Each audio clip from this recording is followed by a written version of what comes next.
بس اس میں ایک بات یہ بیان کرنی کہ الحمد ختم ہونے کے بعد الحمدللہ رب العالمین کہنا، اس کا استحباب خاص طور پر نماز جماعت کے سلسلے میں، کہ جب پیش امام جیسے الحمد کا سورہ ختم کرتا ہے تو معمومین جو ہیں وہ ان کے لیے اس کا استحباب ثابت ہے، ان کے لیے مستحب ہے کہ سب الحمدللہ رب العالمین کہیں۔ جس طریقے سے جب پیش امام یا مثلا خود آپ بھی اگر پڑھ رہی ہوں سورہ توحید وَلَمْ يَكُنْ لَهُ كُفُوًا أَحَدٌ جیسے کہہ کے آپ نے ختم کیا، اس کے بعد كَذَلِكَ اللَّهُ رَبِّي یا صرف كَذَلِكَ اللَّهُ پڑھنا یہ بھی مستحب۔ اب یہاں پر ایک سوال ہوتا ہے کہ کیا یہ زیادتی نہیں ہے؟ کیا یہ اضافہ نہیں ہے سورہ الحمد کے بعد الحمدللہ رب العالمین کہنا؟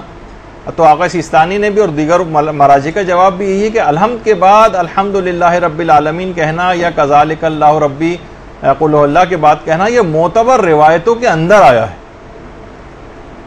اچھا پھر پوچھا کہ اگر یہ ایسا ہے تو ہمارے جو اہل سنت بھائی ہیں وہ اس کے بعد ربنا لک الحمد کہتے ہیں، تو کیا ہم بھی کہہ سکتے ہیں یہ جملہ؟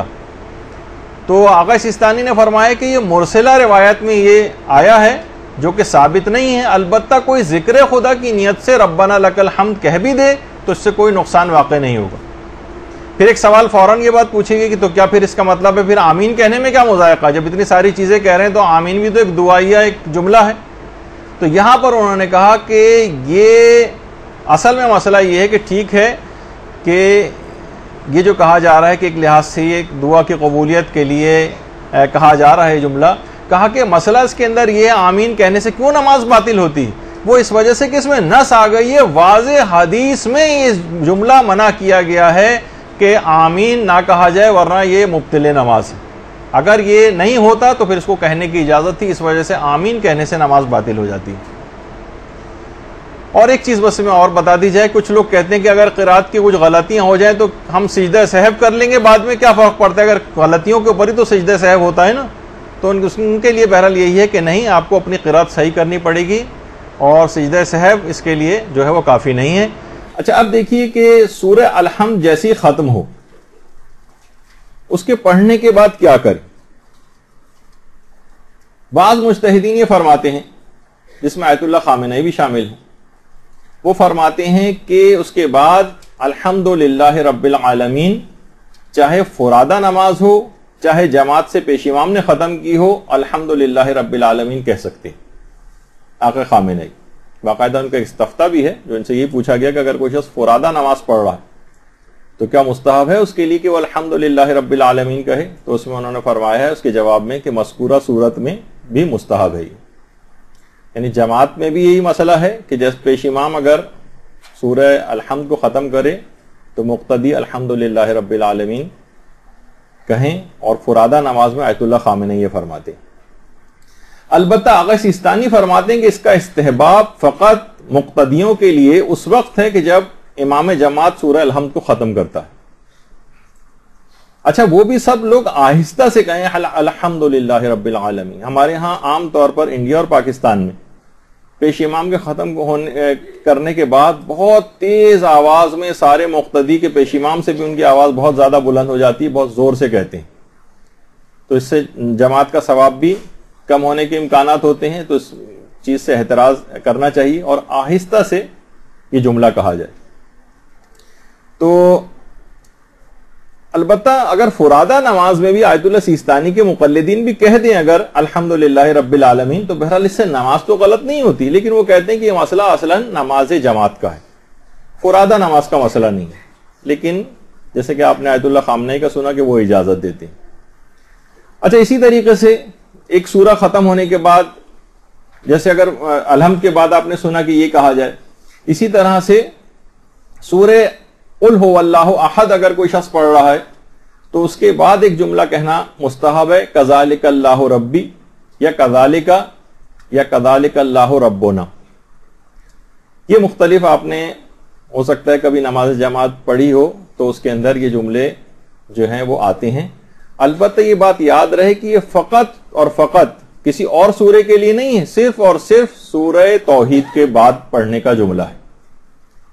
کذالک اللہ ربی یا کذالک اللہ ربنا، یعنی کہ جیسا اس سورے کے اندر صفات پروردگار بیان ہوئی ہیں وہ ویسا ہی ہے. کذالک کے معنی ہیں کہ وہ ویسا ہی. اچھا اسی طرح سے تشہد کے بعد، ابھی تشہد کی گفتگو نہیں آ رہی، لیکن میں کہہ رہا ہوں کہ جیسے کوئی چیز ہم ختم کرتے ہیں اس کے بعد کچھ مستحب اذکار ہوتے ہیں، جیسے خود تشہد کے اندر ہے کہ وَتَقَبَّلْ شَفَاعَتَهُ وَارْفَعْ دَرَجَتَهُ، یہ جملہ کہنا عام طور پر تشہد کے اختتام پر یہ جملہ کہنا مستحب بھی ہے. اب یہاں ایک مسئلہ ہوتا ہے کہ لوگ ایک سوال بھی کرتے ہیں کہ ہم یہ دیکھتے ہیں کہ ہمارے بہت سے غیر شیعہ حضرات جو ہیں وہ سورہ الحمد کو خط اختتام پر وہ آمین کہتے ہیں، جبکہ ہمارے ہاں آمین کہنے سے مبتلات نماز میں سے آمین کہنے سے نماز ہی باطل ہو جاتی. تو دماغوں میں بہت سارے لوگوں کے سوال آتا ہے کہ آپ نے الحمدللہ کا سورہ ختم ہونے کے بعد الحمدللہ رب العالمین کا کہا، یہ بھی گویا آپ نے اضافہ کیا. سورہ توحید ختم ہو گئی تھی، آپ نے کذالک اللہ ربنا یا کذالک اللہ ربی یا کذالک کہا، وہ خود ایک اضافہ تھا. اسی طریقے سے تشہد ختم ہو گیا تھا تو آپ نے وَتَقَبَّلْ شَفَاعَتَهُ وَارْفَعْ دَرَجَتَهُ کہا، یہ بھی آپ نے اضافہ کر دیا. تو اگر انہوں نے آمین کہہ بھی دیا تو اس سے نماز کیوں باطل ہو رہی؟ تو دیکھیے یہ بات یاد رہے کہ یا مثلا جیسے کہ ہمارے بہت سارے غیر شیعہ بھائی وہ ربنا لک الحمد بھی کہتے ہیں، جیسے ہم کذالک اللہ ربی کہتے ہیں وہ ربنا لک الحمد کہتے ہیں. تو لوگ یہی کہتے ہیں کہ بھائی اس کے کہنے سے بھی نماز باطل نہیں ہوتی، تو پھر آخر آمین کہنے سے کیوں باطل ہوئی جا رہی؟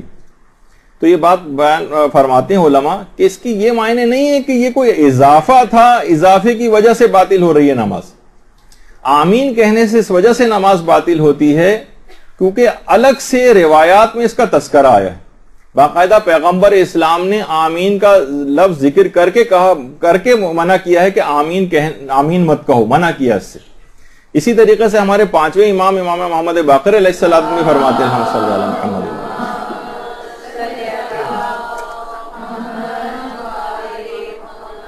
انہوں نے بھی منع کیا کہ آمین مت کہو.